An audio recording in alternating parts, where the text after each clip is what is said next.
إحياء للذكرى 15 لوفاة الزعيم لحبيب بورقيبة، تنفرد القناة الوطنية الأولى ببث شريط وثائقي نادر باللغة الفرنسية أنجزته القناة الفرنسية الثالثة مع الزعيم الراحل في 3 من شهر أوت من عام 73 و900 وألف بالقصر الرئاسي بإسقانس بمدينة المنستير، حيث كان لحبيب بورقيبة يحتفل بعيد ميلاده 70.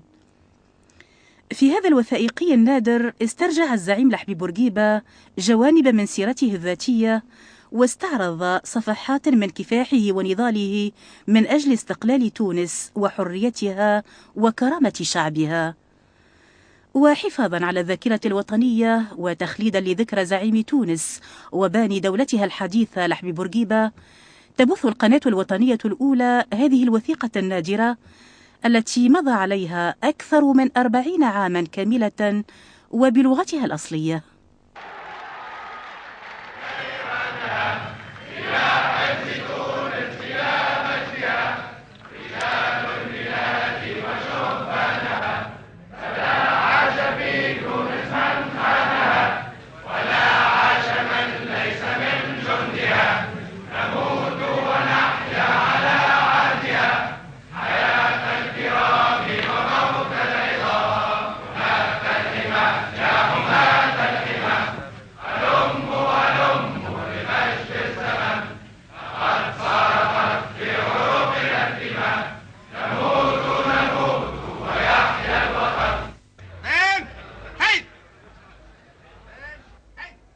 Vendredi 3 août 1973, palais de Scanès, à Monastir, 9h du matin.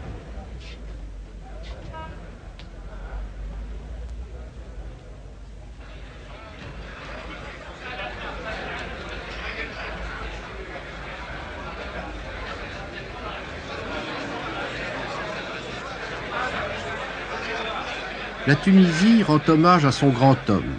Habib Bourguiba fête son 70e anniversaire. C'est très gentil. Merci beaucoup. C'est du président.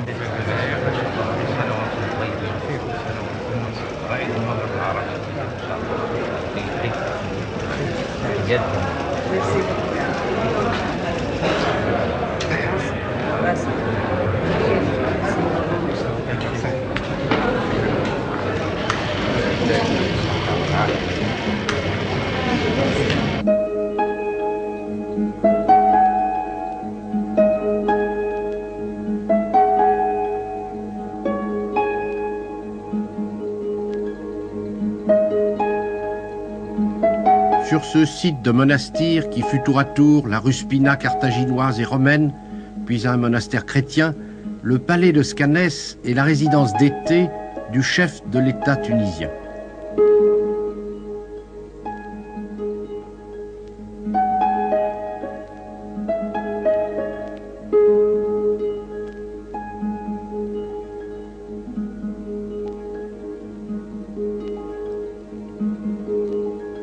Là, dans ces jardins calmes, baignés par la Méditerranée, et où flotte le symbole d'une nation qu'il a plus que quiconque contribué à créer, Habib Bourguiba se souvient. Ma vie m'apparaît comme un rêve de jeunesse que j'ai pu réaliser dans l'âge mûr. C'est un mot d'un écrivain français. Une grande vie, c'est un rêve de jeunesse réalisé dans l'âge mûr. Oui, j'ai eu la chance de survivre à toutes les vicissitudes incroyables. Le plus grand miracle de ce demi-siècle de lutte, ce n'est pas tant l'indépendance de la Tunisie que le fait que je suis encore là, je suis encore vivant, que j'ai pu survivre non seulement aux prisons, aux camps de concentration, tentatives d'assassinat. Je suis né ici, dans cette ville de Monastir. C'était un petit village, dans une petite maison, n'est-ce pas? Et je suis né dans le quartier des Tripolitains. Je suis d'origine tripolitaine. J'étais le 7e. Mon père était âgé. Tout le monde pensait que c'était fini. Avec 6 enfants, 4 garçons et 2 filles, c'était suffisant. Puis 7 ans après, ma mère est enceinte. Elle avait honte. Le soir de ma naissance, elle n'osait même pas crier, n'est-ce pas? Quand je suis né, mon frère aîné, Mohamed, a eu ce mot qui signifie beaucoup de choses. Heureusement que c'est un garçon.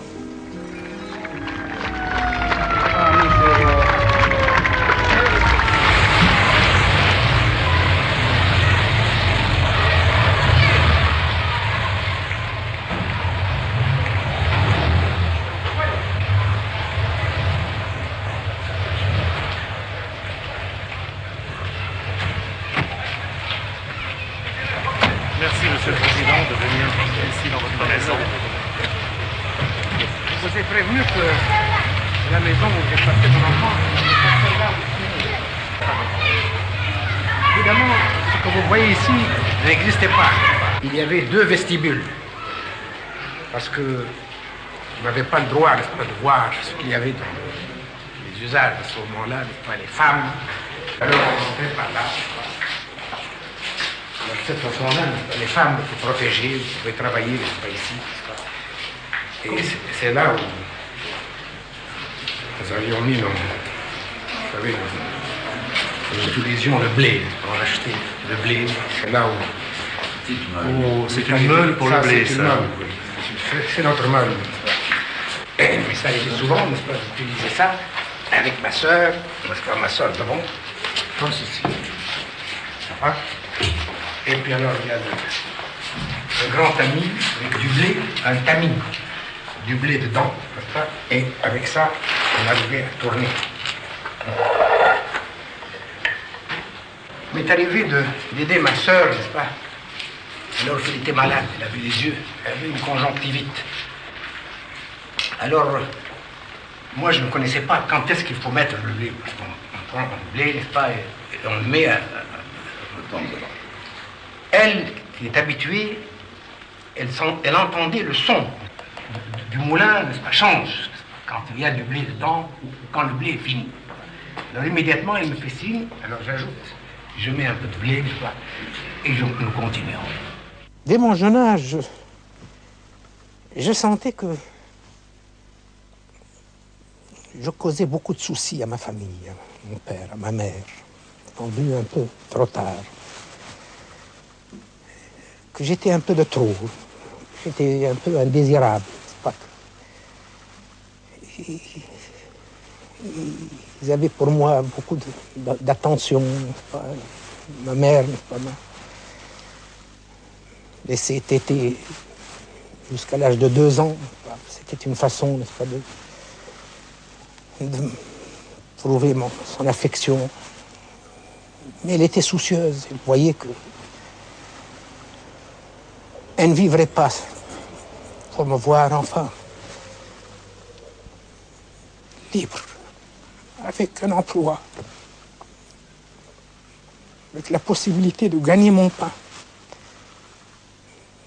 Et c'était le grand souci de mon père et de ma mère. Cette pauvreté, cette vie difficile, est-ce que ça n'a pas engendré chez vous un sentiment de révolte?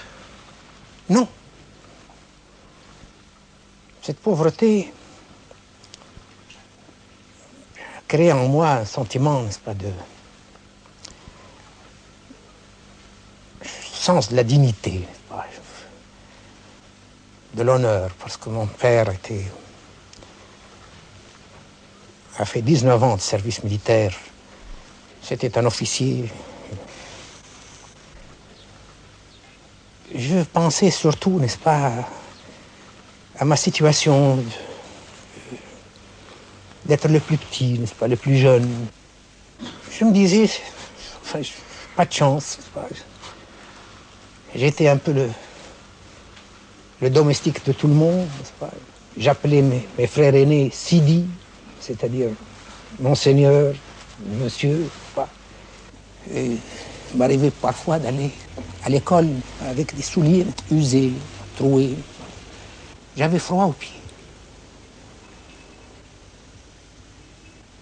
Je ne sentais la chaleur dans les pieds parce que je m'endormais avec les pieds froids, mouillés, nuit, en hiver, que le matin quand je me réveille. Le matin quand je me réveille, je sens mes pieds, n'est-ce pas, chauds. Vous savez, on ne mangeait pas à notre faim à cette époque, pendant la guerre. Et le directeur, M. Bollon,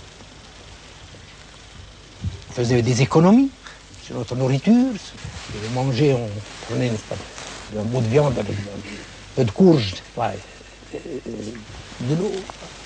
De sorte qu'à cet âge où le garçon a besoin, n'est-ce pas, de vitamines, n'est-ce pas, de force, pour se développer, nous étions privés. C'est pour cela que je n'ai pas pu atteindre plus que 1,65 m. Je suis entré au mois d'octobre comme interne au collège Sadiki. Un mois et une semaine après, début de novembre, le surveillant général, M. Sourdon, est venu m'appeler pour me dire que ma mère est morte. Je suis rentré à Mastir. Je l'ai vu. Mon père était là. Il m'a dit, va embrasser ta mère. Je l'ai embrassé sur le front. Je me rappelle encore cette sensation de froid. J'ai embrassé la tête d'une morte. Il m'a semblé qu'elle était très froide, glacée.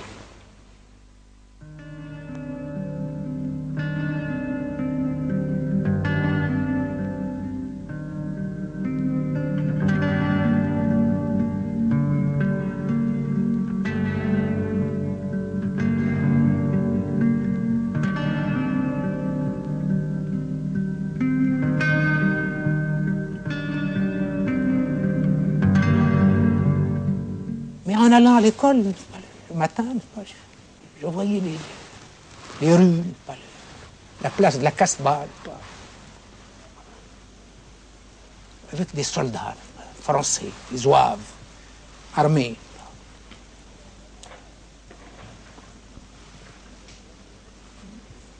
Je n'avais pas compris. Qu'est-ce que c'est? Gelez, Hawat Gelez, il était mort. Français. C'était la France. C'est à ce moment-là que j'ai senti que mon pays vivait une vie pas normale, n'est-ce pas?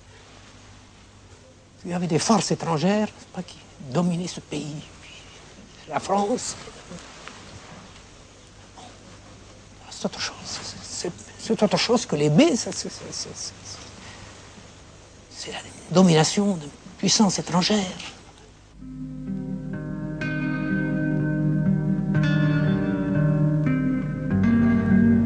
Cette vie, pas normale, c'est celle de la colonisation. La France gouverne un empire sur lequel le soleil ne se couche jamais, et la Tunisie n'en est qu'une parcelle.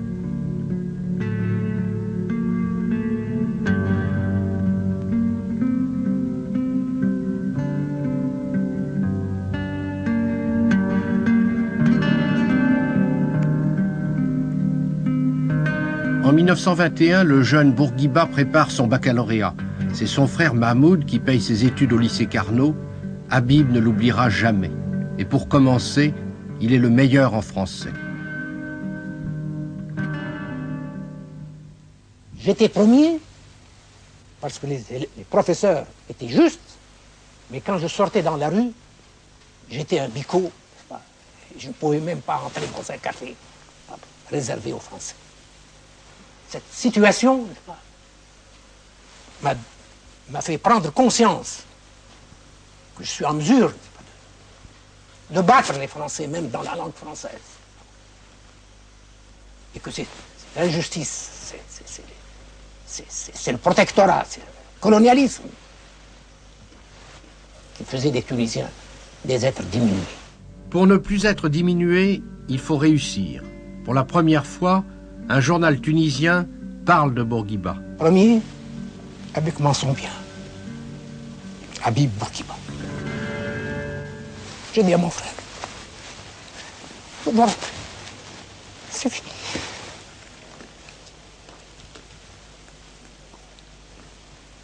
Je lui ai dit, je voudrais continuer. Aller en France. Finir mes études.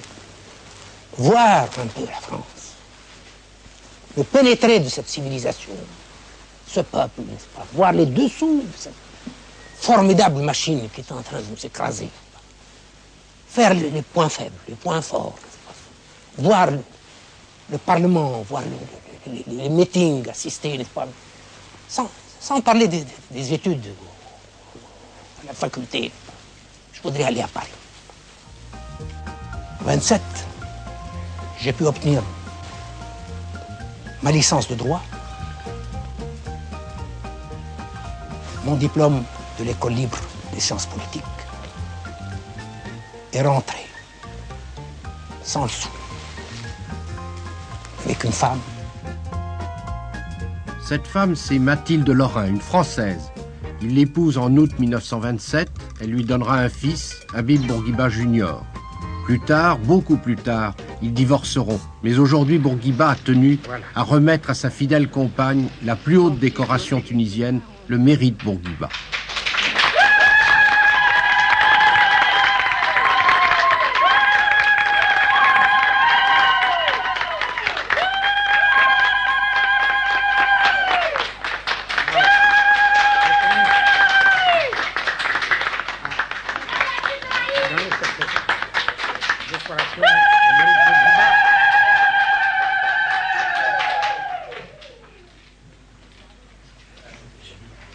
Pour tout ce que tu as souffert avec moi pendant 30 ans.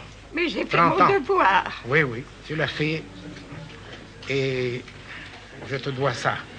Merci. Et même beaucoup, beaucoup plus. Je crois que je le méritais, ainsi que tous les anciens qui sont là. Oui, oui. C'est pour Plus cela tard, pour eux.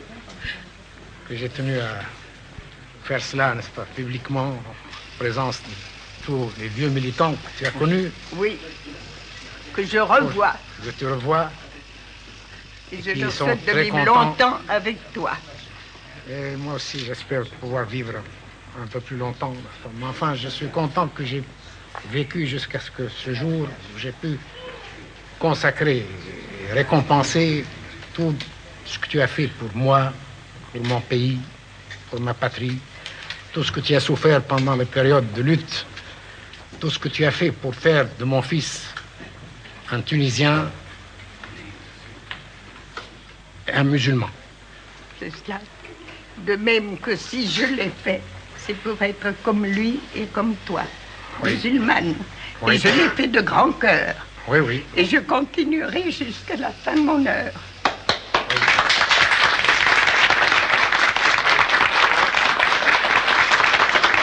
Ce qui m'impressionnait, c'est surtout la domination coloniale, l'humiliation, n'est-ce pas?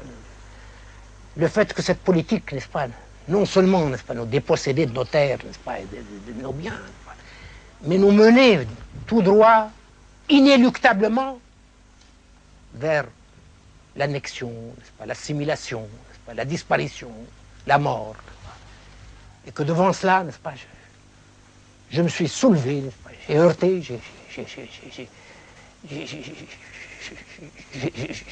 j'ai décidé de sacrifier ma vie, ma jeunesse, tout, pour essayer de délivrer, n'est-ce pas, ce pays, n'est-ce pas, d'en finir avec ce régime. J'étais un de tous ces patriotes qui existaient, de cette jeunesse, n'est-ce pas, qui vibrait, n'est-ce pas, pour un idéal, n'est-ce pas, qui paraissait inaccessible, n'est-ce pas, et que moi, j'ai voulu réaliser. J'étais décidé, n'est-ce pas, à consacrer toute ma vie, à mourir, Kaïcha. C'est la mort ou la liberté. Bourguiba fonde le Néo-Destour et il se jette à fond dans la lutte.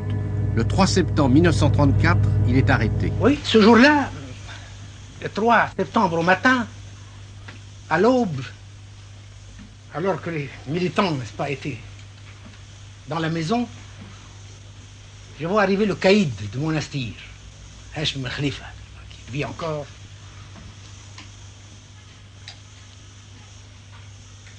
Qui m'intime l'ordre, n'est-ce pas, de m'habiller, n'est-ce pas, pour être déporté.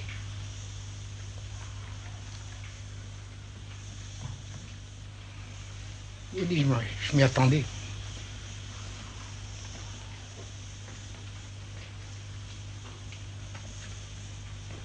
J'ai fait ma toilette. J'étais habillé en arabe, avec la djebba, c'était en été, il faisait chaud.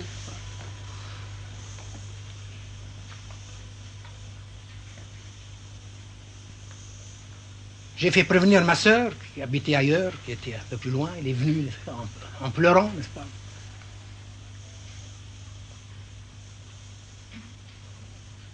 Les militants ne voulaient pas en démordre, surtout le président.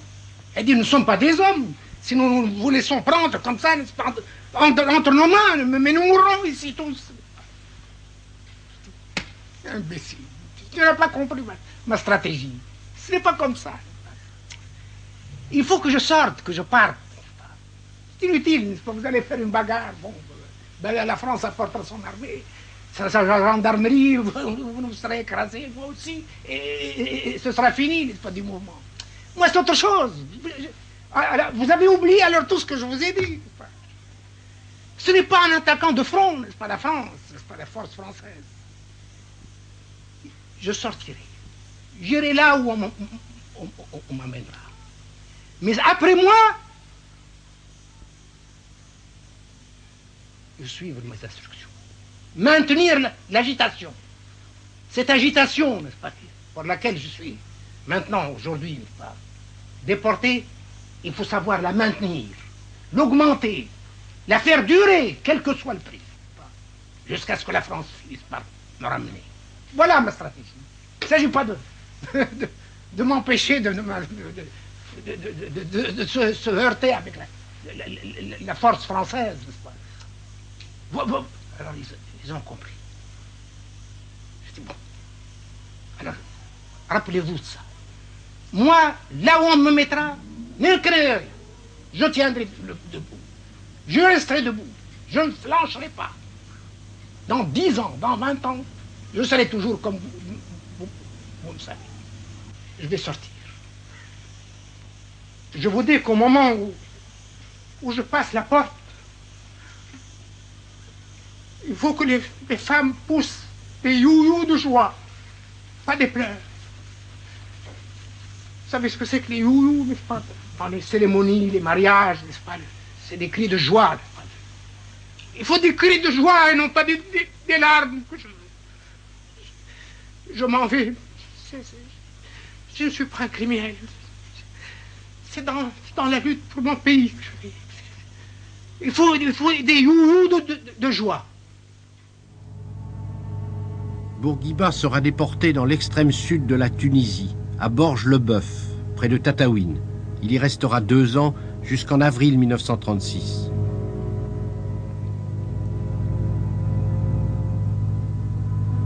Cette captivité dans le désert, c'est d'abord pour lui ces vers de Victor Hugo. J'accepte l'âpre exil, n'utile ni fin ni terme, sans chercher à savoir et sans considérer si quelqu'un a plié qu'on aurait cru plus ferme, ou si plusieurs s'en vont qui devraient demeurer. S'ils sont 1000, eh bien j'en suis. S'ils ne sont plus que 100, je brave encore Scylla. S'il en demeure 10, je serai le 10e. Et s'il n'en reste qu'un, je serai celui-là. Bourguiba est de nouveau arrêté le 9 avril 1938. Il est amené ici, dans la cellule numéro 17, à la prison de Tunis. Aujourd'hui, il est revenu.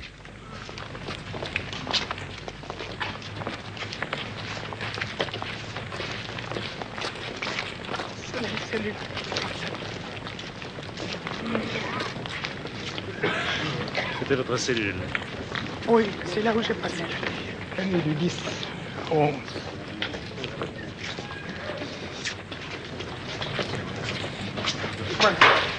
الدبل شربت شنو؟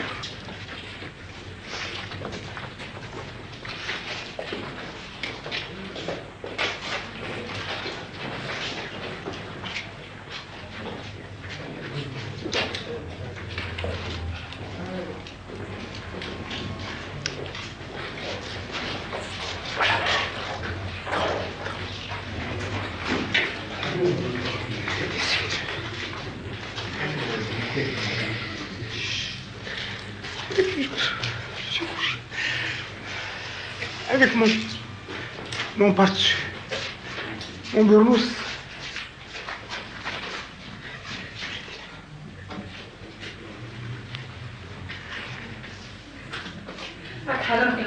Il n'y avait pas de lumière.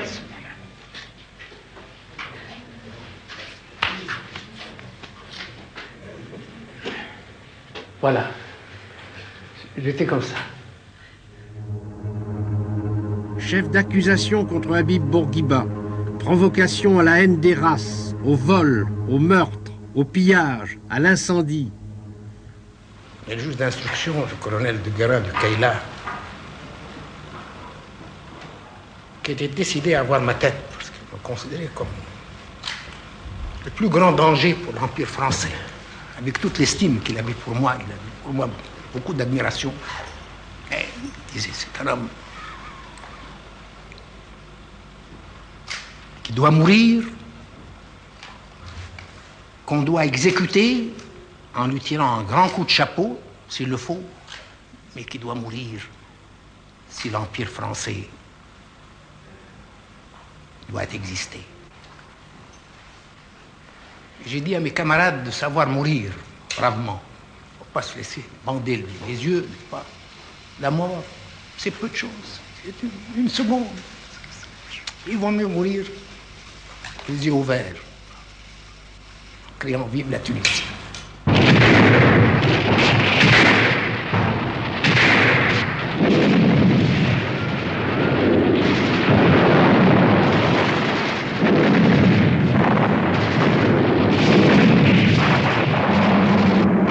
1942, c'est la guerre du désert. Partie d'Égypte, les armées anglaises, les forces françaises libres, puis bientôt les troupes américaines pourchassent Rommel jusqu'en Tunisie.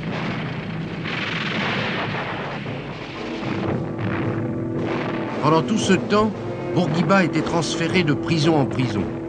Libéré par les Allemands, il va pourtant refuser de prendre parti pour l'Axe dont il pressent la fin, comme ici celle de l'Africa Corps au Cap Bon.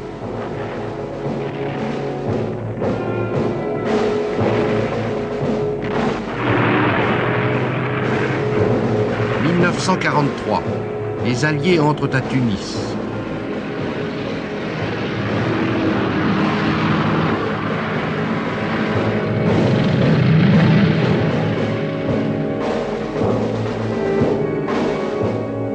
La ville est en ruine, le port dévasté. Et avec la fin de la guerre, tout rentre dans l'ordre colonial. Les années passent, le même cérémonial se poursuit. Les résidents, les bey, rien n'a vraiment changé.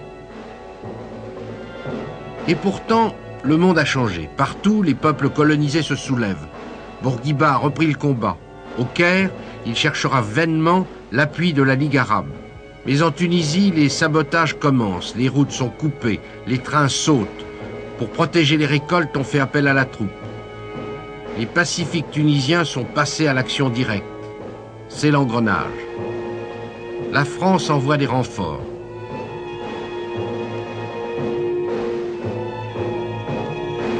Bourguiba organise la résistance. Je formerai des hommes pour qu'aux balles, les Tunisiens répondent par des balles.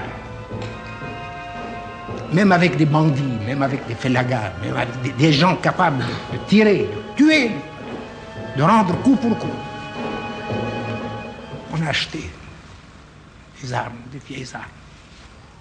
On a volé, n'est-ce pas, des armes chez les Français, des sergents, des intendances, n'est-ce pas, tunisiens.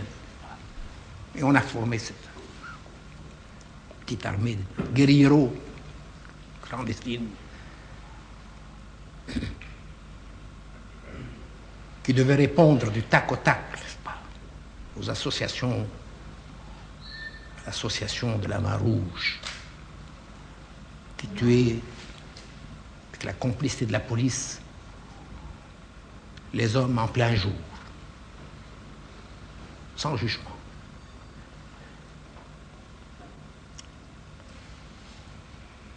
Oui, nous avons connu des moments dans cette troisième épreuve de force, des moments terribles, où la répression devenait tellement sauvage qu'elle arrivait à démolir le moral des meilleurs militants. Arrêté de nouveau le 18 janvier 1952, Bourguiba est finalement transféré à l'île de Groix.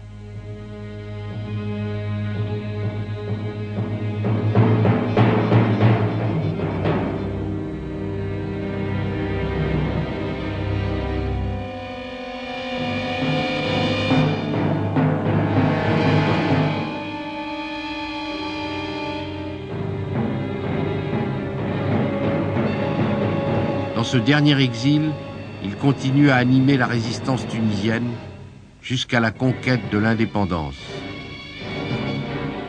Et la guerre reprise, et les luttes, et le sang, et les massacres, n'est-ce pas, des colons, n'est-ce pas, répondant aux massacres, n'est-ce pas, des Tunisiens, n'est-ce pas, coup pour coup, tête pour tête. C'est le dernier quart d'heure, la France va venir. Elle est en train de pencher, la balance de la Tunisie est en train de gagner. Tenez bon! Ce sont les dernières minutes du dernier quart d'heure. C'était famé. Le mois de juin, le 31 juillet, 2 mois, M. Mendes France était là pour renverser toute la politique française, accorder l'autonomie interne aux Tunisiens, c'est-à-dire l'État devenant tunisien, avec toutes les prérogatives d'un État souverain, les prérogatives sur le plan intérieur. Le 1er juin 1955, c'est enfin le retour. Une foule immense l'attend. Elle attend l'homme qui, depuis 25 ans, incarne la lutte pour l'indépendance. Pour Bourguiba, le combat n'est pas fini. Il lui faut encore déjouer les intrigues de ceux qui, les épreuves terminées, voudraient tirer à eux les fruits de la victoire.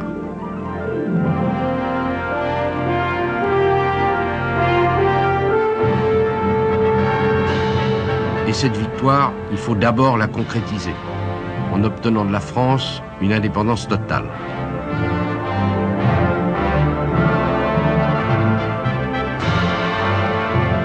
Ensuite, la voie est toute tracée.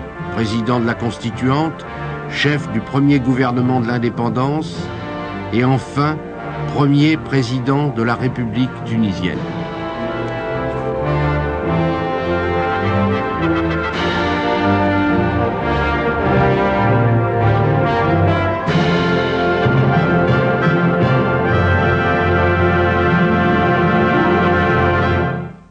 Mais aujourd'hui, est-ce que vous êtes heureux?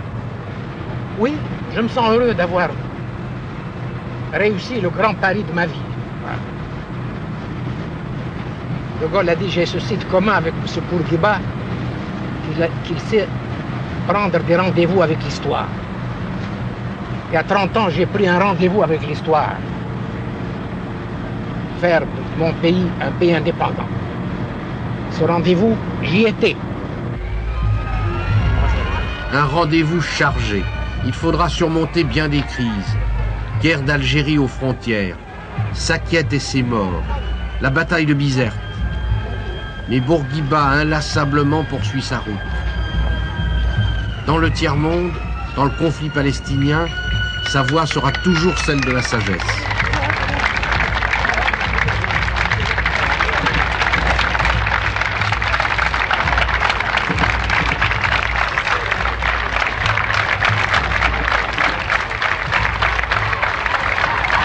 Aujourd'hui, en Tunisie, pour son anniversaire, sa route est faite d'arcs de triomphe.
l'armée tunisienne rend les honneurs à un pouvoir qui a su rester civil, ce qui n'est pas si fréquent dans le monde arabe.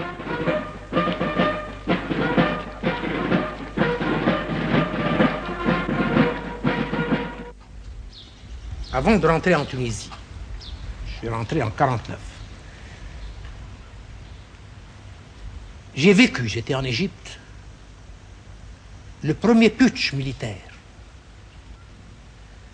C'est un putsch qui s'est réalisé en Syrie par le colonel Zaïm, Hosni Zaïm.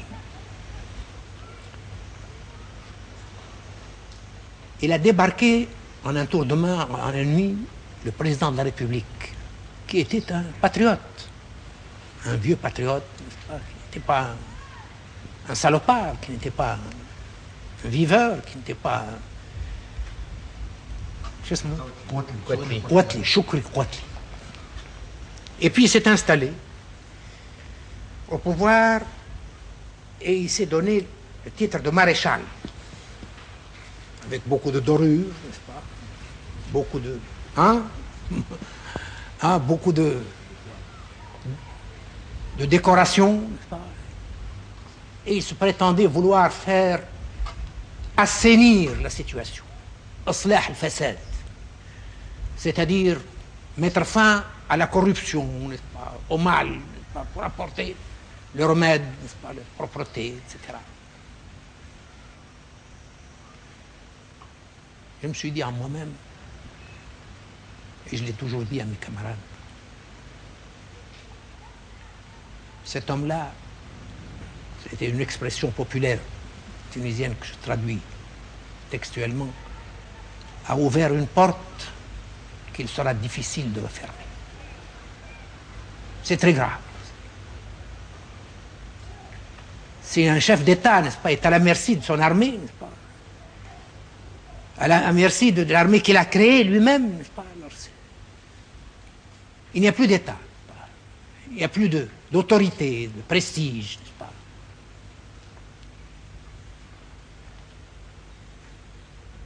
Eh bien, je vais vous dire une chose que vous ne savez pas, peut-être.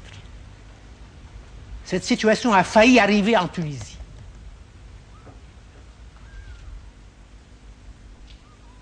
Au moment du complot, le fameux complot contre ma personne, en 1962. Un complot qui a réuni justement des félagas, c'est-à-dire ces pauvres diables, ces campagnards, n'est-ce pas, avec lesquels j'ai mené la dernière bataille, et des officiers de l'armée tunisienne, d'anciens de l'armée française, comme le colonel Ben Saïd. Il était chef des blindés, qui ont 10 exécutions. Depuis ce complot, c'est fini. C'est le calme, la sécurité, la joie de vivre, la foi dans le peuple, entourant, n'est-ce pas, cet État, son chef, de leur affection, de leur gratitude, et se lançant avec le même enthousiasme dans la lutte pour l'élévation du niveau de vie, pour la justice sociale, pour la prospérité et l'invulnérabilité de l'État tunisien.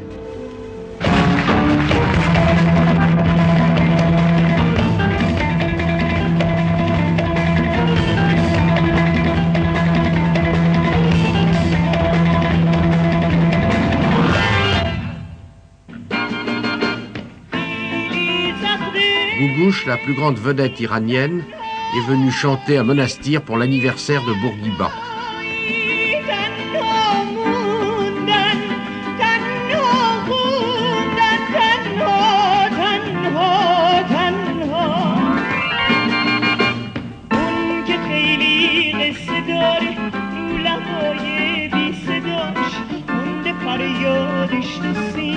Les fêtes vont durer 15 jours.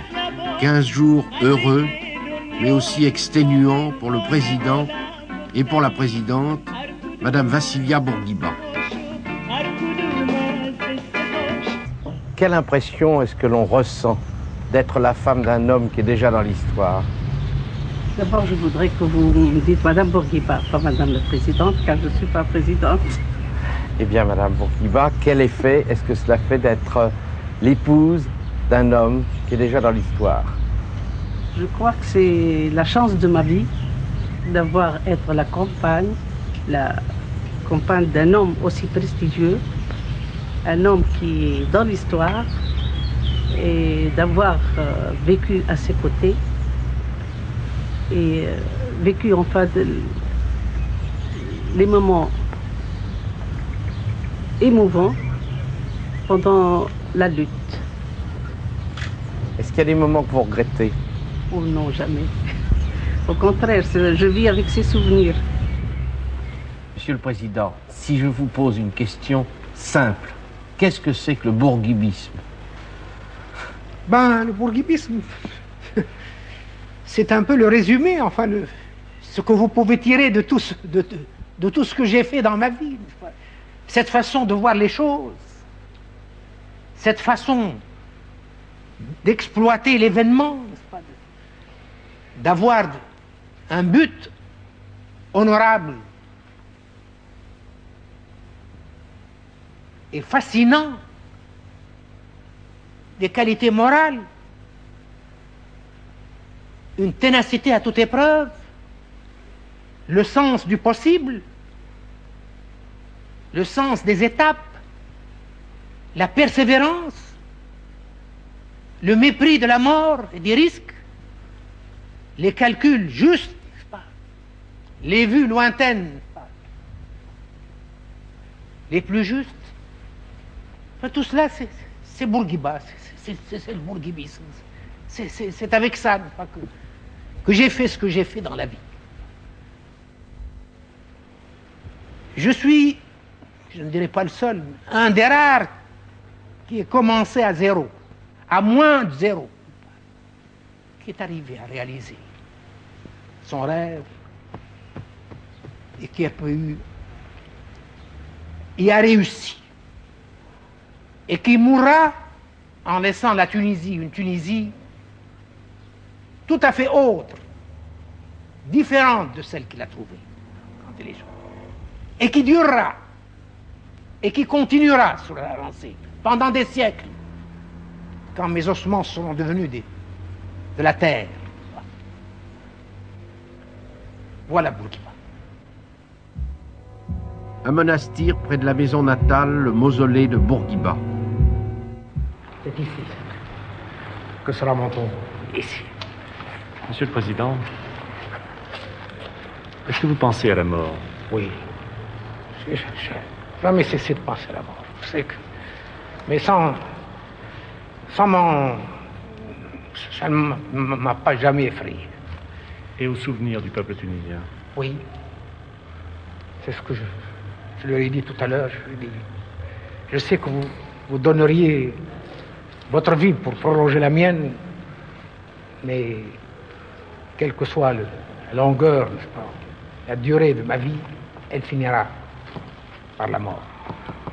L'essentiel pour moi, c'est que vous continuez après moi, n'est-ce pas, sur la même lancée, avec les mêmes principes, sur les mêmes rails, n'est-ce pas, dans le progrès.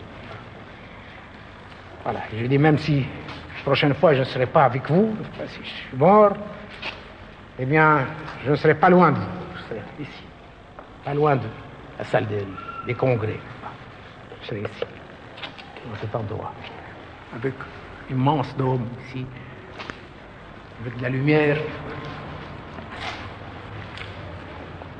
On va enlever tout ça, on va faire des grandes colonnes pour permettre à la lumière d'entrer. Permettre à la lumière. Oui, ça. Là, ça va être fait comme ça. Voilà.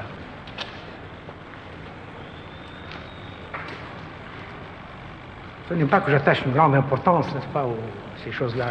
Je serai la terre, mais ça permettra au peuple tunisien de venir, non pas pour adorer, n'est-ce pas, des pierres, mais pour se rappeler, n'est-ce pas, la vie de cet homme et essayer, n'est-ce pas, de suivre ses traces.